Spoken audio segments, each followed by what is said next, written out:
Assalamualaikum, balik lagi sama gue Ilham Alkatiri dan Bro Hamdan Hamedan. Kali ini beda, biasanya gue sendirian, gue menganalisa berita, gue membawakan berita. Nah kali ini gue penasaran nih, lagi happening banget, lagi booming banget bro yang satu ini.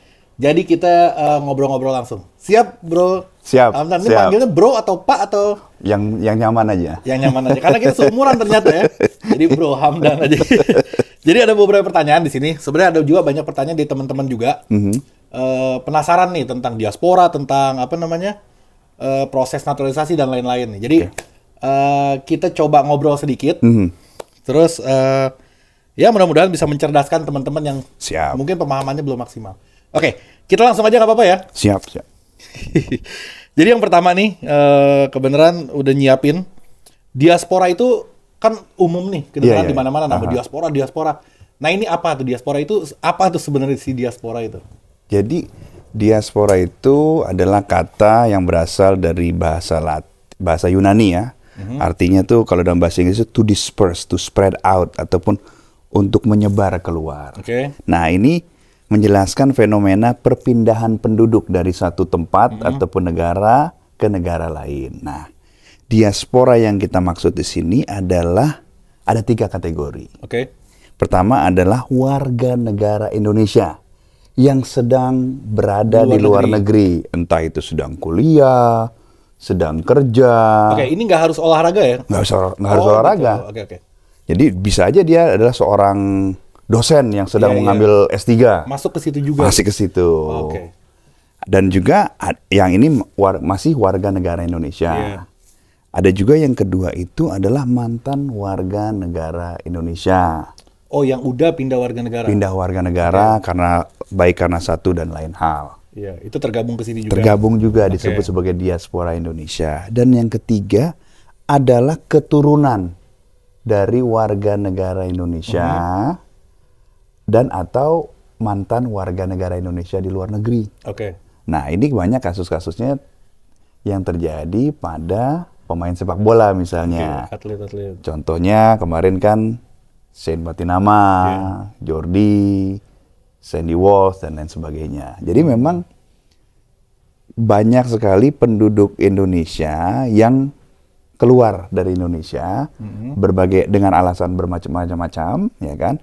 Mereka menetap di luar negeri, kemudian beranak, memiliki anak dan keturunan, tetapi masih mempunyai ikatan batin dengan Indonesia. Kecintaan terhadap Indonesia. Nah, jumlahnya mereka ini cukup besar, ada 9 juta jiwa. Oh, banyak. Banyak. Jadi ini sebesar Provinsi Sulawesi Selatan. Nah, lanjut ke pertanyaannya. Jadi orang-orang Indonesia yang lagi tinggal di luar negeri itu tinggal selamanya atau dia hanya misalkan kayak tadi kuliah juga termasuk kan? Ya, mungkin dia. Kebetulan sebagian keluarga saya ini ada yang di luar negeri juga. Nah ini nggak tahu nih dia terdaftar atau enggak, atau harus mendaftarkan diri, atau memang udah punya datanya sendiri apa gimana tuh? Biasanya Konsulat Jenderal Republik Indonesia ataupun KBRI itu mendata warga negara Indonesia. Tapi kan untuk mantan warga negara Indonesia mungkin belum ada datanya dengan baik. Nah, sekarang ini kan yang sedang digiatkan oleh pemerintah Pak Jokowi dan juga di Kementerian Pemuda dan Olahraga yang dipimpin oleh Bapak Dito adalah bagaimana memaksimalkan potensi atlet diaspora Indonesia yang tersebar luas di berbagai macam negara. Kita tahu diaspora Indonesia tersebar di lebih dari 90 negara. Ya kan? Ada tentu sebagian yang menjadi dosen, ada yang menjadi lawyer, dokter, tapi ada juga yang menjadi atlet, ya kan? Misalnya kemarin saya menemukan ada diaspora Indonesia yang sedang kuliah di Stanford University mendapatkan beasiswa dari Tiger Woods untuk cabang olahraga golf. Ya. Jadi ada juga pemain sepak bola Indonesia di Stanford. Di Stanford juga seorang back, ya kan? Nah dia diaspora juga tuh, diaspora Indonesia. Nah, jadi memang berbagai macam cabang olahraga. Ada juga di Australia. Saya pernah bertemu dengan pembalap keturunan Indonesia. Oh, menarik. Pembalap agak jarang tuh ya. Agak jarang. Jadi tugas saya sekarang mendata dulu nih. Berarti yang dikerjakan sekarang mendata. Mendata dulu. Nah, informasi yang bisa didapat dari? Nah, kita bisa mencari ya kan dari open source, kemudian juga dari network diaspora yang sudah tercipta dengan baik berdasarkan pengalaman saya berkecimpung di organisasi diaspora. Dari data-data tersebut, insya Allah nanti akan saya serahkan kepada Pak Menteri untuk diteruskan kepada cabang olahraga yang mungkin membutuhkan atlet-atlet diaspora. Oke, jadi sekarang berarti sorry dipotong ya. Berarti boleh dong kalau misalkan dari yang nonton ini, misalkan dia ada informasi, welcome. terus bisa diinformasikan gitu. Alhamdulillah setiap hari saya mendapatkan banyak email. Kemana dia tuh? Oh, ke email. Ke email saya ataupun banyak yang masuk lewat Instagram. Kemudian kalau diklik itu langsung bisa langsung email saya. Oh, di bio-nya tuh. Betul. Nanti sebentar lagi insya Allah saya akan mendapatkan email resmi dari Kemenpora juga, ya kan? Nanti kita singgung. Nanti langsung. Betul. Jadi kan tapi walaupun saat ini sudah berjalan nih, sudah dapat 250 pemain atlet. Jadi kan kita terus kompilasi, ya kan? Nanti pada intinya sih arahan dari Bapak Menpora adalah mencari atlet-atlet berkewarganegaraan ganda. Seluruh atlet, bukan hanya sepak bola. Bukan hanya sepak bola. Oh, berarti sekarang jadi tidak semua olahraga.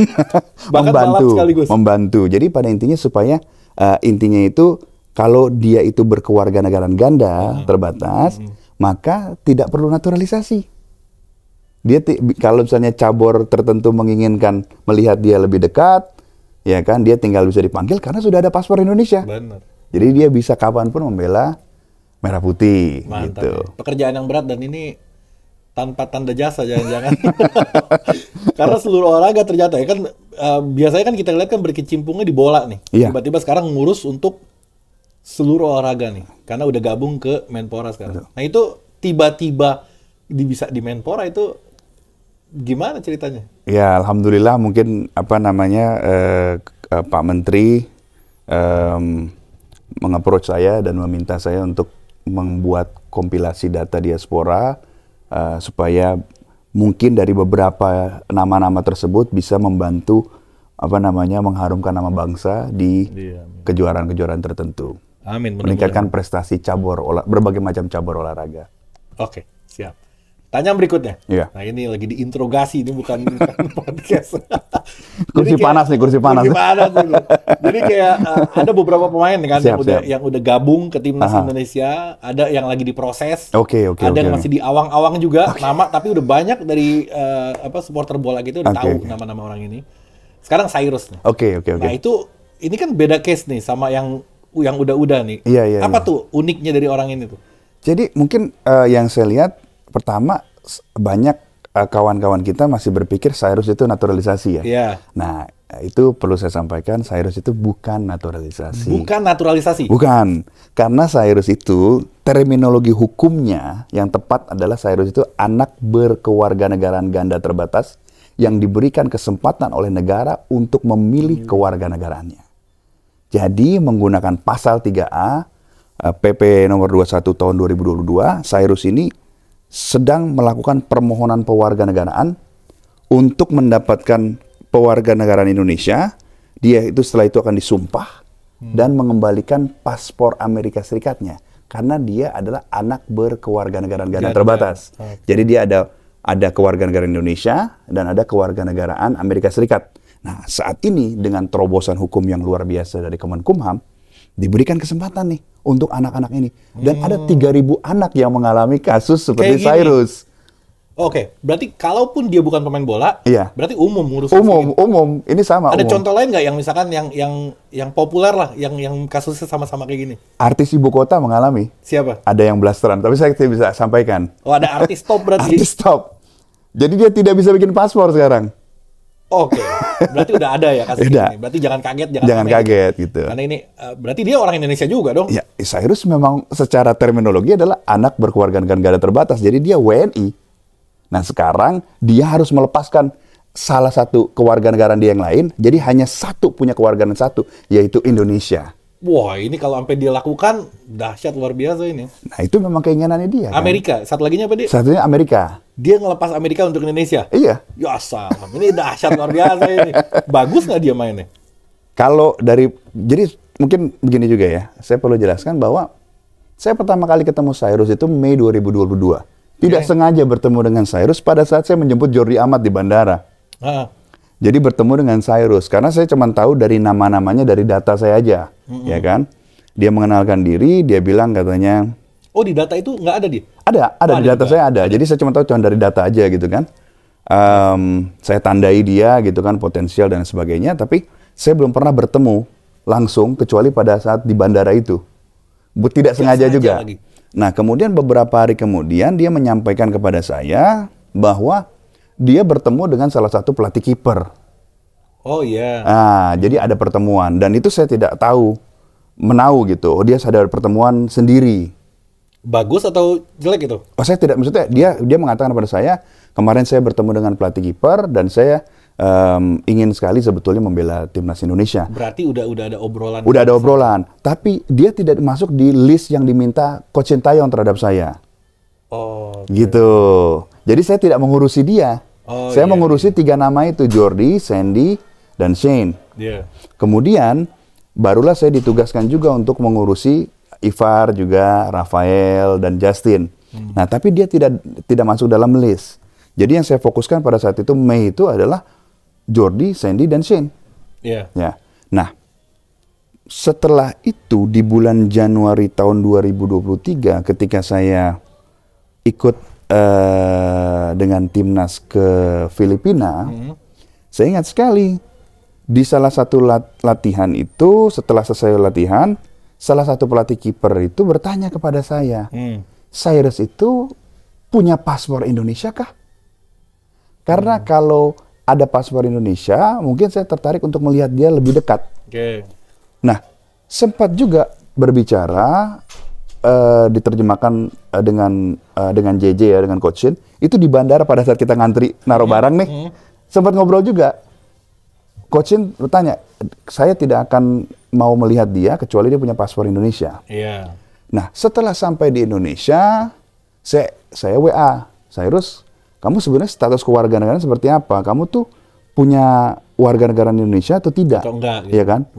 Nah, dia mengatakan, saya punya KTP Indonesia. Oh, oke. Agak unik juga nih.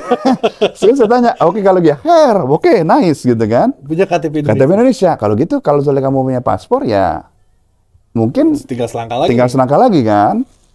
Ya sudah. Dia kayaknya mengurus dia punya paspor. Saya tidak ada komunikasi. Kemudian barulah di bulan Maret setelah saya tidak lagi di PSSI, dia dan ayahnya menelpon saya menjelaskan bahwa setelah berkomunikasi dengan kedutaan Indonesia di Yunani, bahwa dia ini kasusnya ini terlambat memilih sehingga paspornya tidak bisa dikeluarkan. Ya Allah. Nah, jadi setelah kita konsultasi dengan Kumham, ditemukanlah solusinya. Pasal 3A PP nomor 21 tahun 2022. Harapan lagi buat dia nih. Nah, jadi bagaimana? Dia harus datang ke Indonesia. Menyerahkan permohonannya. Itulah yang dilakukan 2 minggu lalu. 2 minggu dari sekarang? 2 minggu lalu. Dia sudah menyerahkan ke permohonan permohonan pewarganegaraan. Dia sudah diwawancara bersama dengan 11 anak lain. Jadi anak lain itu atlet bukan? Bukan atlet. Orang biasa aja? Orang biasa aja. Ada yang keturunan Timur Tengah, saya baca di listnya. Nah, jadi anak keturunan ya. Kasusnya sama dia kayak gini? Kasusnya sama. Jadi memang berarti memang banyak hari-hari memang ngurus yang kayak ginian. Banyak gitu kan. Jadi memang nah, kebetulan juga kan Cyrus itu masuk di profil adalah pemain diaspora Indonesia yang mempunyai kewarganegaraan ganda terbatas. Jadi tidak perlu naturalisasi. Jadi memang fit dengan profil yang sedang ditugasi, yang saya sekarang sedang ditugasi untuk mencari berbagai macam atlet ya. Oke. Mantap, berarti nyambung lah ke situ ya. Betul. Berarti ada kemungkinan lebih cepat kali ya dibanding yang biasanya. Saat ini permohonannya sudah lengkap, sekarang sedang berproses di AHU, di Kumham AHU. Kemudian kalau memang sudah beres, itu akan dilempar ke Setnek ya, setelah dipelajari oleh BIN juga, Setnek, terus kemudian ke Presiden. Kalau lancar, kemudian turun Kepres. Kalau apabila Kepres turun, maka bisa disumpah. Setelah disumpah, barulah Cyrus bisa mendapatkan paspor Indonesia. Jadi sebetulnya yang dilakukan Cyrus adalah mengeligiblekan dirinya. Ya tergantung kan? Nanti si pelatih. Pelatih 100, dia atau enggak. Betul, 100%. Tapi kayaknya oke lah. Dia sekarang main di Panathinaikos B. Oh, di B-nya. B-nya, betul. Inti tapi di sana dia. Dia sekarang sudah menjadi regular player ya, pemain utama Tinggi ya. lagi badannya. 191 atau Ideal 192. banget itu. Iya. Gede tinggi ya. Dia bagus sih itu. Dia udah dipercaya di sana. Kayaknya sih bagus banget lah. Masa Indonesia nggak mau? Umur berapa dia? Dia umurnya 21 tahun. Masih muda lagi. Ya. Jadi sebetulnya kan timnas itu idealnya itu adalah semakin banyak pemain yang terbaik dari yang terbaik ya. Jadi kompetisi yang sehat di antara. Nah itu dia tadi mau ditanyain. Idealnya berapa orang naturalisasi? Tapi Cyrus kan bukan naturalisasi. Itu dia makanya.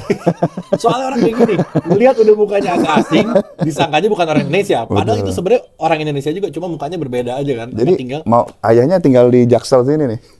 Si Cyrus. Ayahnya, ya Cyrus dan ayahnya tinggal di Jaksel sini sebetulnya. Jakarta. Jadi dia anak Jaksel. KTP-nya KTP Jaksel.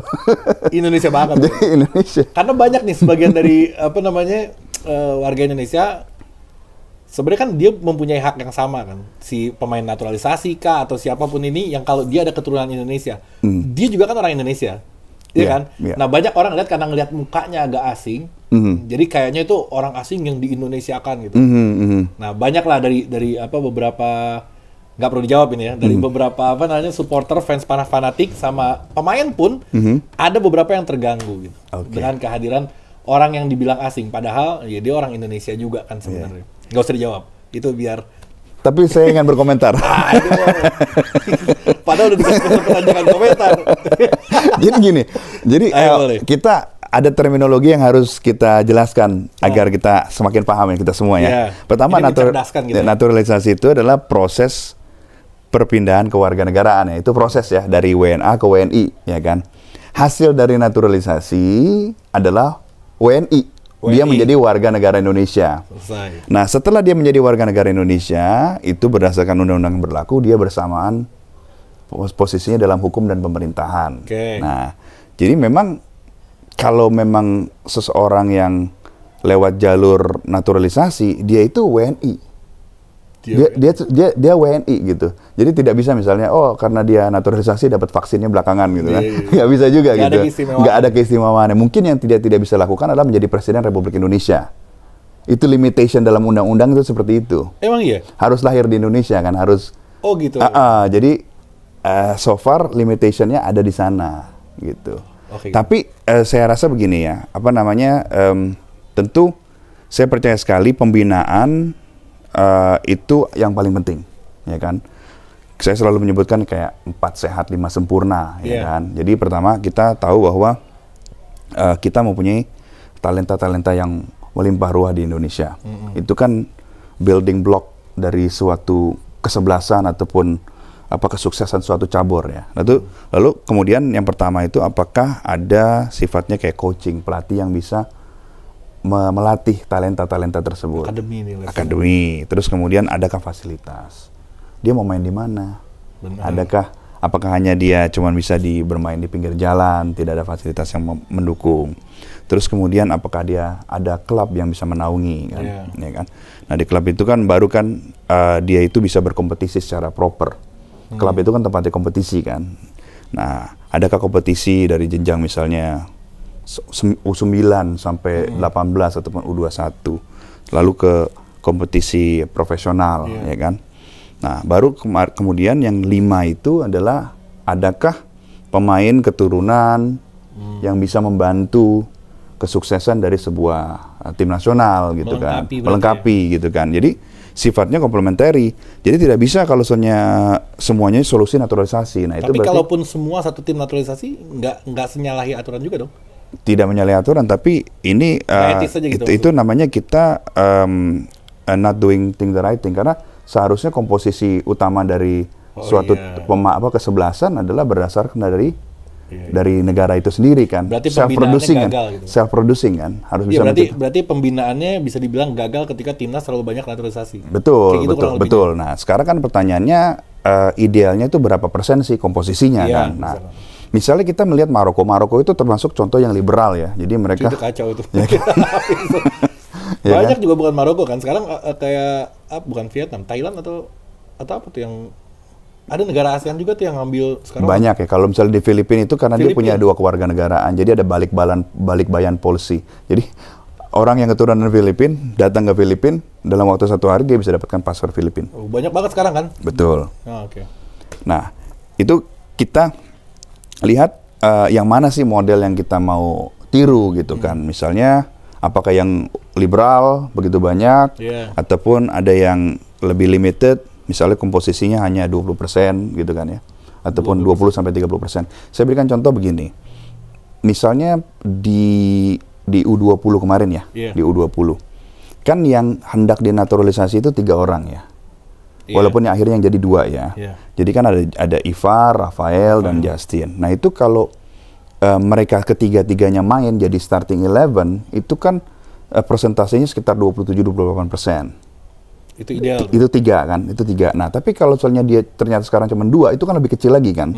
Jadi sekitar mungkin 18% dari starting 11. Nah di apa namanya itu perlu dirundingkan saja. Berapa persen sih komposisi misalnya naturalisasi ataupun pemain keturunan. Nah, itu disepakati saja apakah ada threshold tertentu 20%, 30%. Nah, itu kembali kepada cabur masing-masing. Oh iya. Iya kan? Tapi Tapi nggak ada aturan yang baku yang melarang kalau ini harus bisa full atau cuman segini. Nggak ada aturannya. enggak, kalau setahu saya sih tidak ada ya. Ada ya? Tapi tentunya yang Masa iya kan semuanya. iya gitu kan. Kita Berarti- sebagai tapi 280 juta jiwa ini kan harus bisa producing our own talent kan, unearth our, Harusnya. ya kan? Tapi kalau ternyata memang kan tetap ya level timnas ini kan tertinggi, benar nggak? Timnas ini kan tertinggi. Tentu persaingan di timnas ini nggak semudah itu. Betul, betul. Nah, kalau saya ekstrim mikirnya, kalaupun dari semua misalkan nih kita anggap 50% atau berapanya gitu, kan si pemain kita nih, si pemain lokalnya jadi lebih giat untuk bersaing dengan yang lebih baik. Kalau sekarang, nih nggak tahu nih, saya apa namanya ngelempar aja nih. Kalau sekarang kan saingan dia kan sama temennya aja yang selevel, kan nggak naik tuh. Kita nonton bola udah puluhan tahun, udah lebih dari 15-20, udah lama banget. Tapi begini aja gitu. Karena apa? Kesalahannya bukan dari pembinaannya, karena kesalahannya dia nggak ada saingan. Iya. Ketika ada satu naturalisasi yang dia levelnya di atas, ini mau nggak mau ngejar nih. Jelek-jeleknya aja tipis-tipis itu udah lebih baik daripada sebelumnya kan. Nah, kalau saya nilainya ekstrim. Wah, saya mah pro banget naturalisasi gitu. Karena kalau semakin banyak pemain naturalisasi datang, otomatis lokal kita akan kerja ekstra, nggak akan santai untuk ngejar supaya bisa masuk di inti. Kalau dia leha-leha, selesai dia nggak bakal bisa masuk di timnas. Kalau saya mikirnya ekstrim kayak gitu. Ya mungkin Masuk di akal juga. Iya, maksudnya kita ngelihat timnas itu haruslah menjadi tempat the best of the best ya. Pastinya. Untuk pemain yang eligible. Itu dulu eligible untuk membela timnas. Jadi itu siapapun orangnya. Kan pertanyaannya apakah dia eligible atau tidak. Terlepas dia mau lahir di Aceh, mau lahir di apa namanya di Jawa, mau lahir di Kalimantan, di Papua, ataupun dia lahir misalnya di Utrecht gitu. Kalau ternyata dia secara legal, formal Bisa dia itu dipanggil. eligible, ya dia eligible to play. And then it's just a matter of decision dari coach nih. Panggil atau enggak? Panggil atau tidak, mainkan atau tidak gitu kan. Dan secara teori memang timnas itu harusnya berkumpulnya pemain yang terbaik dari yang terbaik. Terbaik itu pasti. Nah mungkin saya akan mengutip salah satu pemain Inter dan AC Milan nih. Waduh, ini kita ngobrol berusaha berdamai padahal ini Milanisti ini. Ya kan Christian Vieri itu pernah ditanya kan untuk di timnas Italia, ya kan sebetulnya antara kompetisi antara kamu Del Piero, Inzaghi, ya kan. Lalu sebenarnya siapa sih yang harusnya start menurut kamu? Dia menjawab diplomatis, yang harusnya start adalah pemain terbaik dengan form terbaik saat itu. Oh iya. Gitu kan. So Di it doesn't matter, ya kan. Kalau memang Del Piero datang, ya kan, dengan form terbaik, di training dia lebih gacor mainnya, pelatih juga bisa melihat itu, dia harus start. Walaupun saya Capocannonierinya misalnya gitu kan ya. Tapi seperti itu gitu loh. Ya, oke itu. Karena level mereka kan sama-sama bagus gitu. Exactly. Jadi dipilihnya yang terakhir bagus aja. Exactly. Latihan misalkan, walaupun dia tadi top skor misalkan atau. Betul. Iya, itu nggak pengaruh. Oke, sebelum nanti tadi ngomong Inter, jadi gatel nih sebagai Milanisti gue pengen nanti dikit ya di ujung kita bahas pertandingan semalam yang sebenarnya membahagiakan gue, tapi mengecewakan sedikit karena saudara Scott. Oke, sebelum ke situ, ini terakhir dari catatan, bisa nggak kayak misalkan pemain-pemain di Indonesia nih, kan tadi kan kita bahas naturalisasi panjang nih. Nah, pemain Indonesia nih mungkin banyak yang nggak tahu nih. Mungkin ada pemain yang nonton nih. Nah, dia mau main di luar negeri, tapi nggak tahu caranya. Apa bisa lewat diaspora, atau kayak gimana? Atau lewat agen, atau kayak gimana tuh? Kan umumnya rata-rata kan agen yang bergerak ya, karena kan dia kan perpindahan dari satu klub ke klub lain ya kan. Di sisi lain juga, ini juga suatu passion saya sebetulnya, membantu anak-anak terbaik kita, talenta-talenta terbaik kita menemukan karir yang mungkin kompetisi yang lebih tinggi di tempat lain. Ini salah satu hal yang saya sedang explore juga gitu. Kebetulan memang ada satu atlet lah yang reach out ke saya, dua sih total, yang memang menanyakan kepada saya. Jadi saya juga sedang dalam proses bagaimana mencari jalan nih supaya dia ini kebetulan sudah jadi champion di sini. Di bidangnya. Lalu dia bilang the next step buat saya adalah di luar gitu. Terus saya coba pelajari dulu ya kan, kepada siapa saya harus menghadap ya kan, kepada siapa saya harus mengirim email dan lain sebagainya. Tentu saya dengan senang hati ingin membantu. Pasti ya, itu kebanggaan kita bersama. Betul sekali. Apalagi waktu itu saya juga ngobrol sama anak-anak U20 ya, U20 timnas U20 kita, ya. Dulu saya ingat banget, saya pernah nonton satu friendly matches-nya mereka gitu. Saya lihat mereka tuh sedang ngobrol gitu antara mereka gitu kan. Kebetulan saya juga mendengar gitu kan, mereka berbicara bahwa aduh mudah-mudahan setelah Piala Dunia U20 ini ada yang melihat mereka itu gitu. Harapannya Itu makanya kan. Wah, ini kita bahas kalau bahas Piala Dunia mah ini sedih banget kan? Sedih banget. Kita bahas karena ini bakal panjang. Gitu kan sampai sekarang soal. Terus apa kata anak itu? Dia berharap kalau misalkan ada tim lain. Emang agent kumpulnya di situ. Sedang apa namanya? Mantau kan? Itu kan titik kumpulnya buat seluruh scout terbaik dari liga-liga paling kompetitif. Scout dari Porto mungkin, Benfica. Iya, dari klub dari mana-mana itu datang dari Eropa. Italia lawan Uruguay nih final nih. Apa tuh? U20. Emang iya? Iya. Kalau gue lebih nggak memperhatikan karena di video.com itu muncul terus notif. Wah, dapatkan harga eksklusif murah nonton Piala Dunia, nggak nafsu. Padahal saya tuh padahal saya tuh penasaran banget ya, Mattia Casadei. Aduh, itu banyak. Melawan Marcelino tuh. Aduh, memang kadang-kadang rezeki ya, belum rezeki. Mattia Casadei itu mantan Inter. Oh ya? Mantan Inter Academy, terus yang diboyong ke Chelsea gara-gara Inter harus dapat transfer money untuk gara-gara untuk nutupin financial fair play itu loh. Oh iya. Ya kan, dia itu yang dia korbankan tuh. Oke. Tadi udah selesai berarti bisa ya di luar keluar tadi. Ini udah gatal gue. Inter Milan kenapa, Bos? Apa namanya, takdir. Semalam oke loh itu, nggak jelek-jelek amat lah, masih ada peluang on target banyak. Ini dikit ya kita masukin Inter karena ini kita kebenaran gue Milanisti. Ini Inter lagi kan girang gue. Gimana tuh? Dikit aja dikit. Gareth Bale bilang katanya Inter akan kalah 5-0 ya. Tapi kan ternyata kan enggak ya. Jadi bahkan terhormat lah kalau saya lihat sebetulnya kemarin itu ada Inter make more shot on target ya. 6 versus Manchester City 4 ya. City 4 ya? City 4. Jadi saya lihat mungkin ada Federico Di Marco kena tiang ya. Sundulannya kena tiang. Terus kemudian Lukaku ngalangin 2 kali gitu kan ya. Lukaku ngalangin, itu bisa menang padahal. Terus Gosen at the end ya. Sundulan terakhir terus di blok. Jadi Inter memang sedih sih kalah di final ya. Waduh. Tapi kita bisa, saya di WA oleh Coach Justin itu. Oh, iya? Inter bisa kalah dengan kepala tegak kata beliau. Apaan? Gue ngeliat live komenterinya di channel dia kan. Kan sambil ngeliat live komentari, ngeliat reaksinya. Penasaran ya pengen. Karena kan dia selalu bilang 5% Inter menang kan. Ngeliat live komentarinya. Itu girangnya pas City ngegolin. Tapi dia deg-degan pas Internya nyerang tuh. 5%. Kalau ngeliat permainan kemarin, kayaknya nggak 5% lah. Itu Inter, itu 40% ada kemungkinan menang itu. I think so. Iya yeah. And you think about it, apa namanya, Manchester City sejak Pep jadi pelatih, I think 2016 ya. Mereka sudah menggelontorkan 1 miliar pound sterling, lebih dari 1 miliar pound sterling. Oh iya. Jadi kalau mereka harga yang pantas, ya? Mereka tidak menang, there's something wrong. Iya. Inter nggak sebanyak itu, tapi udah. Iya benar. Inter loan with option to buy mulu. Berarti bagusan Inter harusnya. Lu udah buang-buang duit ya, menang tipis lagi. Oke. Jadi tapi sakitnya masih di sini. Sakitnya masih di sini. Biarin kita membiarkan untuk penyembuhan diri. Oke, mungkin nanti berikutnya kita ngobrol lagi. Siap. Gue juga akan nanya ke kalian nanti mau nitip pertanyaan. Gue lupa kemarin mau naruh di Instagram yang mau nitip pertanyaan ke Bro Hamdan ini, gue lupa posting. Tapi nggak apa-apa, ini mungkin ada yang berikutnya masih mau mungkin mampir di channel gue. Lo kalau mau kasih pertanyaan buat yang berikutnya, komen aja di bawah. Oke? Kita sudahi. Siap. Terima kasih atas waktunya. Semoga kita ketemu di lain kesempatan. Assalamualaikum warahmatullahi wabarakatuh. Waalaikumsalam warahmatullahi wabarakatuh.